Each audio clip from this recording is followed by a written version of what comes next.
Welcome back to the second devlog of Astro, a multiplayer first-person shooter in zero gravity. It's been a long time since the last devlog, as I was a bit over-ambitious about what I could accomplish in 2 weeks, but that just means I have more progress to show you guys, so let's get into it.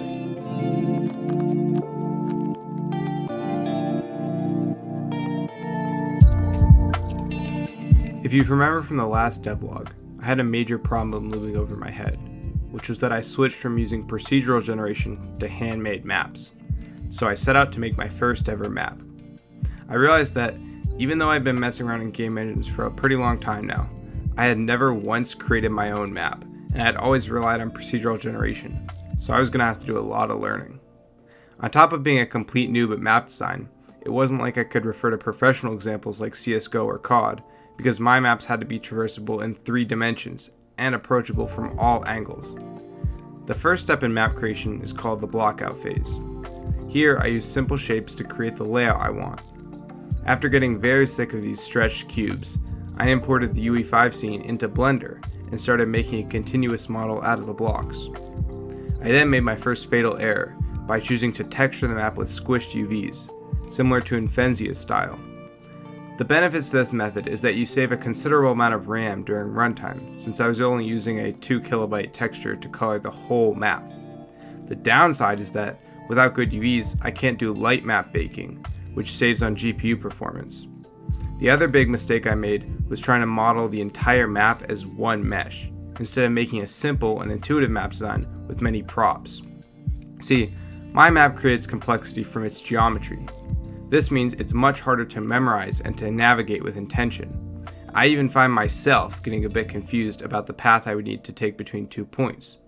What I should have done instead is create a very simple, potentially symmetric design for the map geometry, and then create a complexity through various props, which would serve as cover and landmarks to ground the player in intuition of their environment. Overall, I was still pretty happy with the results, and I was kind of surprised I was even able to make a decent map at all on my first go of it.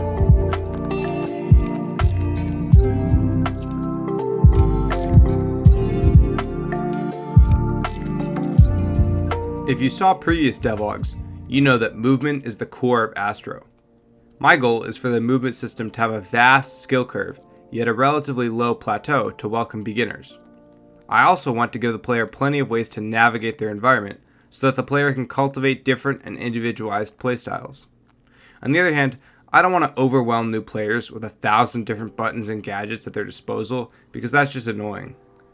From the last devlog, I created the thrusters and the dash, which are just fundamentals to get the player traversing the map. But for this devlog, I wanted to add the slide. I got to work implementing a custom movement mode, which the player can enter by pressing C when they're near a surface and oriented in the correct direction. I intend for the slide to be a sandbox of movement and a good transition mode between abilities, since, while sliding, the player has 0 resistance. I also extended dashing to the slide mode to create slide dashing. When dashing in a slide, the player will pounce off the wall with an increased speed boost, which is also directional depending on which keys the player is holding down. The catch is that the directional input conserves all momentum. This means you could be going 20 meters per second in one direction and then instantly flick backward at the same 20 meters per second.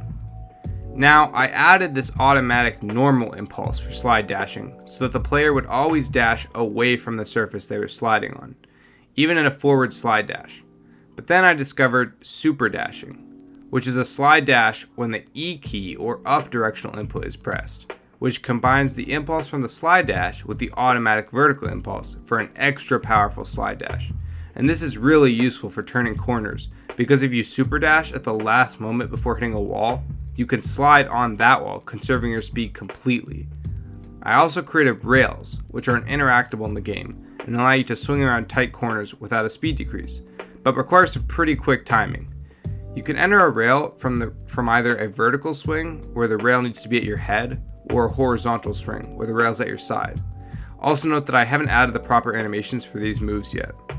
I'm honestly debating if I should keep this feature since I'm not sure if it's that intuitive, but it doesn't hurt to leave it in for now, and maybe the idea will mature into something better. Let me know if you guys have any feedback on this. Lastly, I added melees to the game.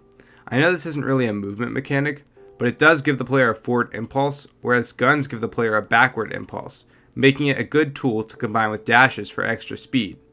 I also plan on manipulating the resistance applied to the player depending on which weapon they're using, making fists the most efficient for movement.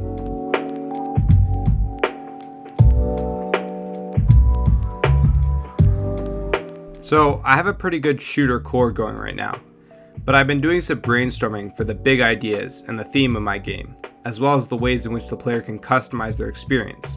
And I came up with the idea of a multi-tiered system, which at its core is based on factions. There will be 3 factions, which I am yet to name, and in each faction will reside several characters or agents or whatever I call them. So it's sort of like a hero shooter, where you pick a specific character from one faction to play for the round. Except that characters are not exclusive.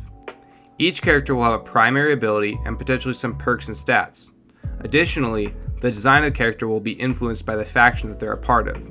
The player will also have a secondary ability called the movement ability, which is determined by the faction they're in, and potentially other passives are faction related as well.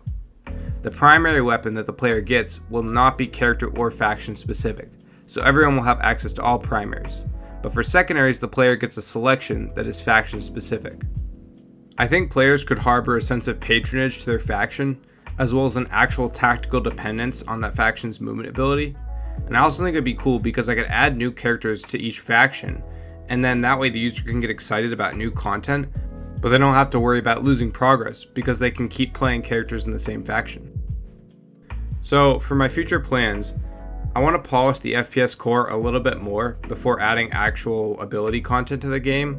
So this next devlog will be kind of the dirty work of removing playtest bugs, adding things like projectile weapons, improving animations, VFX, UI, etc.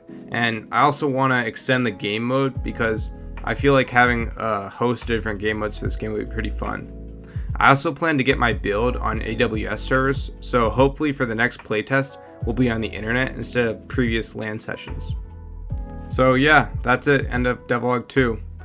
Thanks for watching and thanks for everybody that playtested the game, and I'll see you for the next devlog.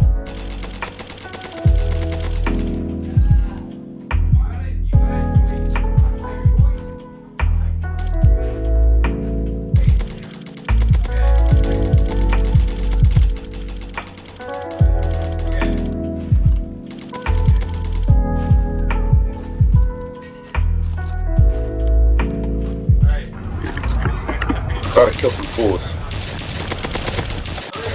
The clock says it's 9:09. Okay, you guys can move around, don't shoot. Yeah, buddy!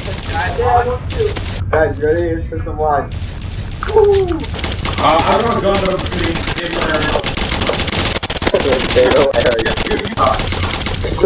There needs to be some female characters.